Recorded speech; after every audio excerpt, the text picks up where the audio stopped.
maganda. Mayong buntag mga higala, mayong buntag mga kamaigsunan. Buntag! Welcome to Dumaguete City. Welcome to Negros Island Region. Yes. Dito tayo ngayon sa pamamahay ni Nikki Dumapit para matutunan din natin kung anong ibang pwede natin gawin, yung mga basic na panglalaruan ng mga bata na nandito lang sa ating kapaligiran. Napaka-organic po nito, no? At ito'y mga kinagawian ng ating mga ninuno at mga laro ng Pilipino. Sa paligid natin marami tayong pwedeng mapulot, pwedeng magamit. Yeah. Mas maganda kung hindi ka na bibili. Kung ano lang yun, upcycling, recycling, kung baga gano'n, di ba? Gaya At least nitong meron kang hawak mo mabuo, ngayon. di ba? Tulad itong hawak mo, ito ay isa lang tapon-tapo na mga hiningi ko lang sa mga kaibigan ko, na mga pipe. Tapos ito na lang, may mga mylar para sa drum, makakreate ka na ng isang tunog na parang, kung mag-guess ninyo, ano? Ano tawag? Ayun. Yan, parang kulog, no? Nilagyan mo na ng heater. So at least, meron kang mabuo sa mga katapon-tapo na bagay. Meron ba tayong ano? Ngayon, kailangan natin mga farmer yung ulan. Meron ba tayong rainmaker dyan? Meron tayo, marami tayo ditong rainmaker. No? Ito yung mga gawa-gawa kong mga rainmaker. Pwede natin isabay, no? After ng kulog, di ba? Bubuhagin yung ulan, di ba? Tama. Ayan, umuulan yan, di ba? Saka nakapulog din ako ng mga sungay ng kambing na pwede pa natin gamitin parang tubig ng ilog, no? Yun. Ripples. Oh, parang ripples, di ba? Na very relaxing talaga siya. Bali, ito yung pinaka-pamilyang palaka. Kung baka sa mga kabataan, ito yung, di ba? Yan, no? Paggabi, ang sarap maglakad tayo sa damuhan o kaya sa bundok pag naririnig natin ito. Oh my Nice. Di ba? Oh, di ba? Napakaganda. Pero hindi pa yan kompleto. Dapat nasa sitting pa tayo ng gabi. Pero kung gusto nyo pag morning, may maririnig kayo. Ito naman. Yan ang gigising. Sa bubat ako eh. Oo. Yan, no? Simpleng-simple lang. Isa lang kawayan at ibublow mo lang siya sa tubig, makakreate ka na ng tunog ibon, di ba? So itong mga ibon-ibon ko, message nito is peace. Peace naman. Ito lahat mga bagay ko kasama yung peace, kapayapaan, kalinaw sa amin. Binagyan ko na ng meaning din yung peace. Protect environment and conserve energy. Oh, diba? Ang ganda. So, Pwede ba ituro mo na ngayon sa amin kung paano siya gagawin?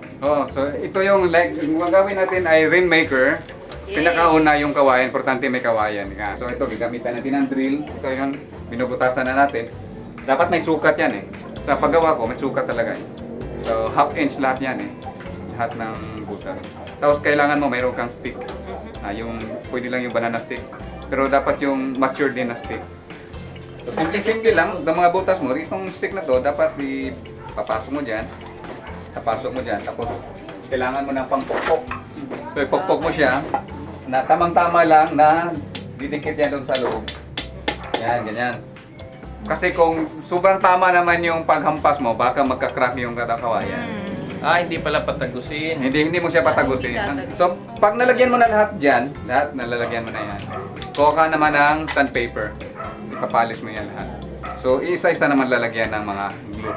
Depende kasi sa area kung saan ka. Like, kung nasa seashore ka, pwede kang gumagamit ng mga shells at saka pebbles. Yeah. Kung nasa bundok ka naman, pwede kang gamit ng rice, Oh. iba-ibang buto. Ito naman isang buto na ginagamit ko. Organic talaga. Very organic Purely eh. organic. Kaya ito yung ilalagay mo dun sa loob. Tapos, ng paglagay mo naman, magmamatter siya eh. Kaya kailangan i-control mo lang siya. So kung kuha ka naman ng ilan, dyan, dadahan lang. Tapos pag ganun mo, pakikinggan mo siya bawat bagsak. Bawat bagsak.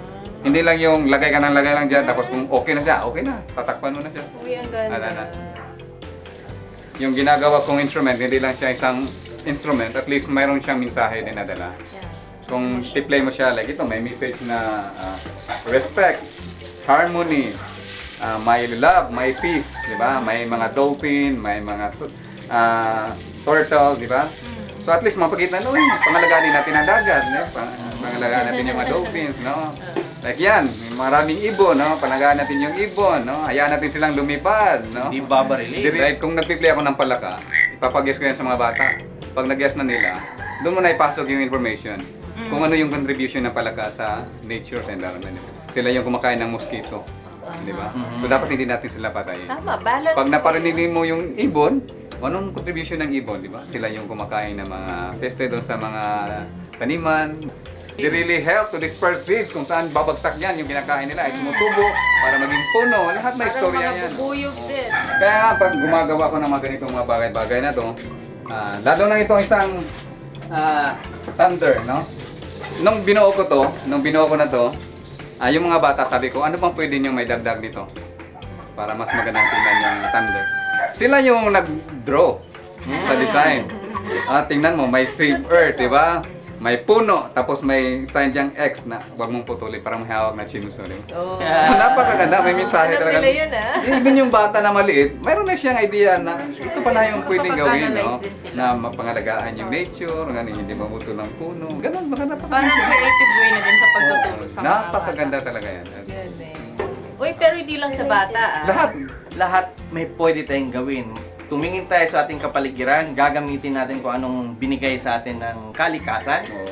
At eto na yon, hindi kailangan gumastos. Hindi, Ay. wala sa mall lahat ng kaligayahan. Tama, Yes, totoo. sorry. Wala sa gadgets lahat ng kaligayahan. Nasa Okay. simpleng Parang sa pamamaraan. paligid lang. Nasa paligid mo lang. Itong mga gadget na tuturo natin sa bata. Para ma-appreciate nila. At very early stage, meron silang taste na mapakinggan at magmahal sa inang kalikasan. Yan pinaka-importante. Pwede naman natin sabayan na itong tugtugin lahat kung gusto niyo para ma-feel niyo na kung ano. Yes! Yun ang gusto.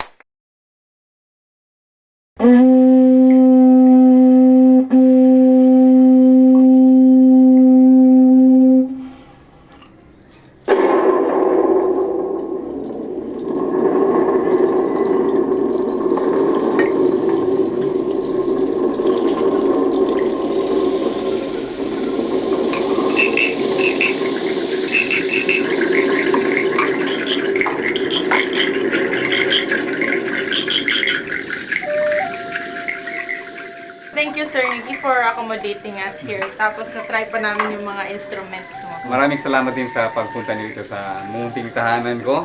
Na sana may natutunan kayo sa nakita kong mga gadgets, kumbaga. Sumabay din tayo sa uso gadgets, no?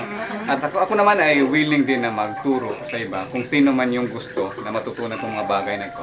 Sa lahat ng mga nanonood, sana mapakinggan natin ang tundog ng inang kalikasan at saka isa puso natin kung anong pwede nating may tulong para mapangalagaan natin ang inang kalikasan na binigay sa atin. So, para sa lahat, si Nikki meron din siyang Facebook account, Nikki Dumapit. At sana, sa susunod na mga linggo, bawat Sabado, samahan niyo kami sa aming paglalakbay at tayo ay lahat matututo. Oy ako!